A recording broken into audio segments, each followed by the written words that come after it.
नमस्कार दोस्तों, स्वागत है आपका मेरे YouTube चैनल में। एक्सरसाइज 8C क्वेश्चन नंबर 11 देख रहे हैं हम लोग। देखिए, if n upon n plus 15 equals to 4 upon 9 then n equals to question mark. सबसे पहले क्या करें, चलिए सबसे पहले हमें करना है क्रॉस मल्टीप्लिकेशन। देखिए n का मल्टीप्लिकेशन हो जाएगा 9 के साथ, इक्वल्स टू 4 का मल्टीप्लिकेशन हो जाएगा n प्लस 15 के साथ। n इंटू 9 आ गया 9n इक्वल्स टू 4 को अंदर ब्रैकेट खोल के मल्टीप्लाई करेंगे। 4 इंटू एन आ गया 4n प्लस 4 इंटू 15 आ गया 60। अब 4n देखिए LHS की तरफ चला जाएगा, 9n माइनस 4n हो जाएगा 5n इक्वल्स टू 60। n की वैल्यू अगर हम निकालेंगे आएगी 60 अपॉन में 5 आ जाएगा। 5 1 जार 5, ऊपर देखिए 5 1 जार 5, कैरी गया 1 आ गया, इधर 1 0 आ गया, 5 2 जार 10, तो n की वैल्यू आ गई 12। क्वेश्चन नंबर 11 में देखिए ऑप्शन नंबर डी में दिख रहा है 12, टिक मार्क कर देंगे, आंसर आ जाएगा। ठीक है, क्वेश्चन नंबर 12 है 3 into T minus 3 equals to 5 into 2 T plus 1। ये अंदर ब्रैकेट में है, देखिए दोनों तरफ ब्रैकेट खोलते हैं।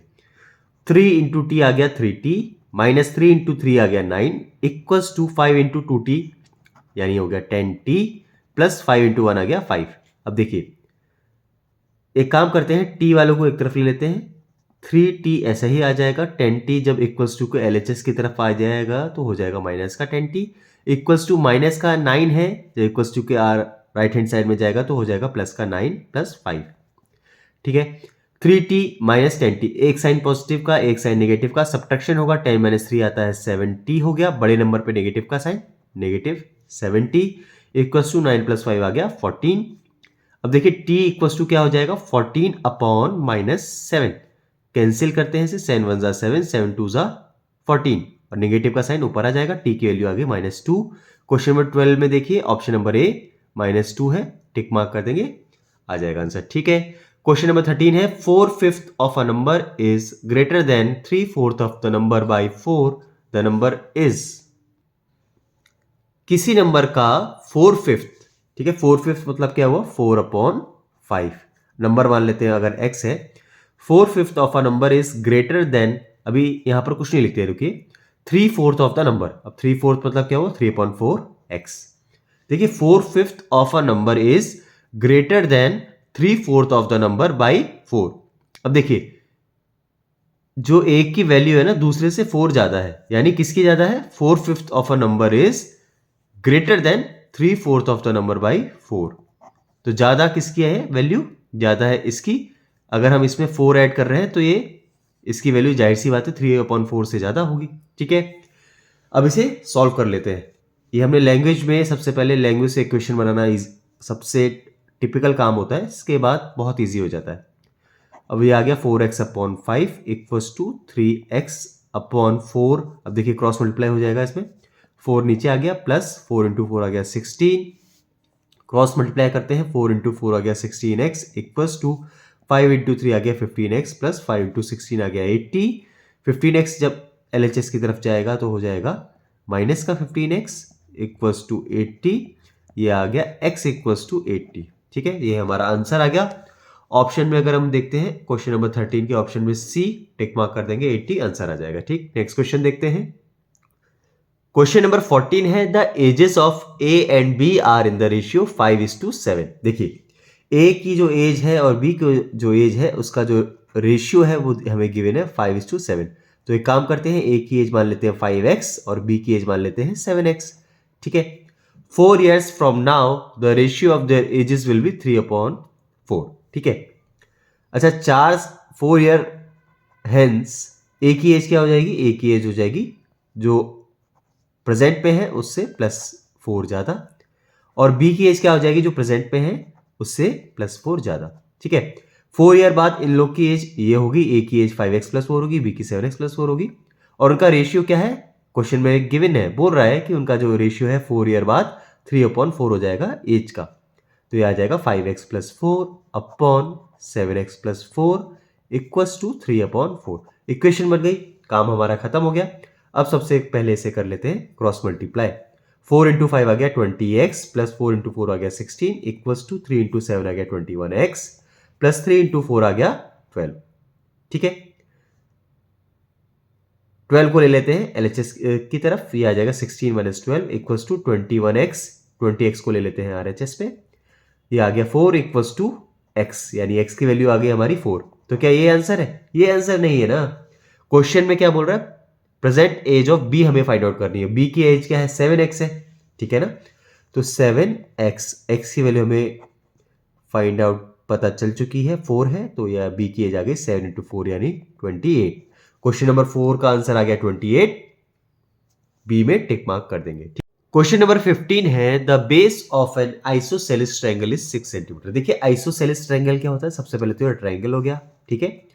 आइसोसेलेस ट्रायंगल में एक बेस होता है और जो दो अदर साइड होती है ना वो इक्वल होती है, ठीक है। इसी तरीके से इनके आमने सामने के एंगल्स भी इक्वल होते हैं। अभी हमें वहां तक नहीं जाना है, इतना पता होना चाहिए आइसोसेलेस ट्रायंगल में क्या होता है, टू साइड्स आपस की इक्वल होती है और एक बेस होता है, ठीक है। क्वेश्चन में हमें गिवन है बेस जो है 6 सेंटीमीटर है, ठीक, और इसकी पेरीमीटर, पेरीमीटर क्या होता है? टोटल लेंथ, 3 साइड्स का सम हमें गिवन है 16 सेंटीमीटर। फाइंड आउट करना है कि length of each of the equal side क्या होगा। मान लेते हैं ये x है तो ये भी x होगा, ठीक है। अब ये पेरीमीटर हमारा गिवन है 16 सेंटीमीटर, 3 साइड का सम कर दीजिए, x प्लस 16 प्लस x, ये हो गया पेरीमीटर। क्वेश्चन में हमें गिवन है कितना गिवन है? ये 6 है, 16 नहीं गिवन है 16।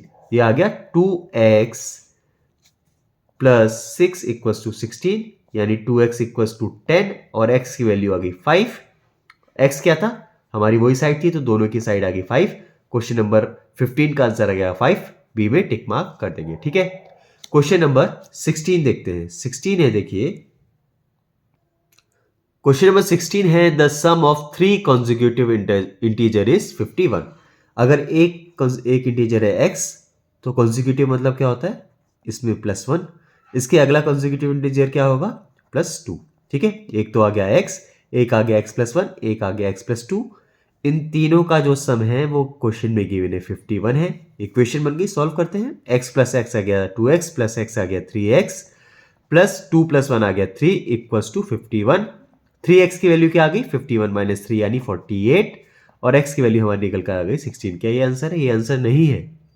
16 आप टिक मार्क कर दोगे, गलत हो जाएगा। क्यों? क्वेश्चन में पूछा क्या है? द मिडिल वन क्या होगा? मिडिल वन है x + 1, यानी इसकी वैल्यू आ जाएगी x, 16 + 1 आ गया 17, आंसर आ जाएगा, ठीक है। ऑप्शन डी में टिक मार्क कर देंगे। क्वेश्चन नंबर 17 देखते हैं।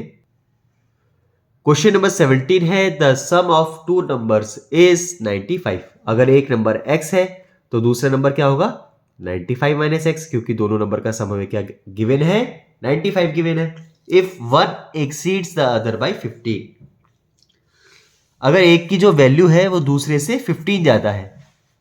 अच्छा बताइए, x और 95 माइनस एक्स, ये जो दो नंबर है इन दोनों में से बड़ा कौन सा होगा? बड़ा नंबर होगा 95 माइनस एक्स, तभी तो हम इसे सब्ट्रैक्ट कर पा रहे हैं। अब क्या कह रहा है क्वेश्चन में कि अगर एक की जो वैल्यू है दूसरे से कितनी ज्यादा है? अब ज्यादा इसकी है ना, तो हम जोड़ेंगे किसमें? छोटे वाले में। इसकी जो वैल्यू है वो एक्सीड कर रही है दूसरे से 15, ठीक है। इक्वेशन बन गई, सॉल्व करते हैं इसे। ये क्या हो जाएगा? 95 minus 15 equals to minus X उधर चला जाएगा, हो जाएगा 2x। ये आ जाएगा 80 इक्वल्स टू 2x, यानी x इक्वल्स टू आ गया 40, ठीक है। क्वेश्चन में हमें क्या निकालना है? Smaller of the two is, smaller कौन सा है? x है। अब इसमें 95 माइनस 40 करिए, दूसरा क्या है? 45 आया ना, 40 तो स्मॉलर है। तो ऑप्शन नंबर 17 का, क्वेश्चन नंबर 17 का आंसर आ जाएगा A, 40, टिक मार्क कर देंगे, ठीक है। लास्ट क्वेश्चन है क्वेश्चन नंबर 18 देखते हैं। Question number 18 the number of boys and girls in a class are in the ratio 7:5। देखिए बॉयज और गर्ल्स का एक क्लास में जो रेशियो है वो है क्या? 7:5। अगर हम बॉयज को मान लें 7x तो गर्ल्स हो जाएंगी 5x, ठीक है। The number of boys is 8 more than the number of girls. जो बॉयज है ना इनकी वैल्यू गर्ल्स से 8 ज्यादा है, ठीक है। इक्वेशन बना ली। 7x माइनस 5x हो गया 2x इक्वल्स टू 8, यानी x की वैल्यू कितनी आ गई? 8/4। हमें क्या निकालना है क्वेश्चन में? The total class strength. तो पहले बॉयज निकालिए। बॉयज क्या हो जाएंगे? बॉयज हो जाएंगे 7x है, x की वैल्यू 4 आ गई हमारी, है ना। तो 7 × 4 है 28 हो जाएगा। गर्ल्स कितने हो जाएंगे? गर्ल्स हो जाएंगे, एक्स की वैल्यू 4 है, गर्ल्स की वैल्यू जाएगी 5 इंटू 4 यानी 20। टोटल स्ट्रेंथ क्या होगी? बॉयज प्लस गर्ल्स यानी 28 प्लस 20 आ गया 40 हो गया हमारा टोटल स्ट्रेंथ। और ऑप्शन में देखिए, ऑप्शन में है सी में टिक मार्क कर देंगे, 48 आ गया हमारा। ठीक है, ये एक्सरसाइज हमारी कंप्लीट हो गई। नेक्स्ट वीडियो में मिलते हैं, टेस्ट पेपर 8 करेंगे। बहुत बहुत धन्यवाद।